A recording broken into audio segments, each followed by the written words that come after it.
Someone Someday, bagong kapamilya mega series ng 2026. Handa na ang ABS-CBN nasa isang malaking primetime event sa 2026 sa pamamagitan ng isang pinakabagong flagship series na Someone Someday. Isang proyekto na pinag-uusapan na ngayon pa lang dahil sa bonggang cast at concept na handog nito. Sa kauna-unahang pagkakataon, magsasama-sama sa iisang teleserye ang tatlong bigating pangalan sa industriya, Catherine Bernardo, Ma Salvador at James Reid.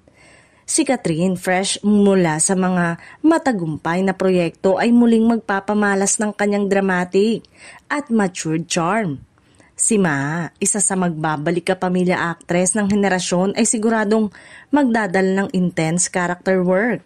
At si James, na matagal ding hindi napanood sa full kapamilya series, ay inaabangan ang pagbabalik sa primetime spotlight.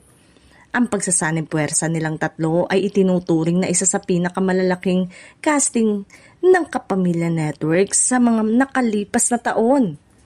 Hindi magpapahuli ang star-studded supporting cast, kasama rin sa serye ang ilan sa pinaka-versatile at respetadong artista ng industriya.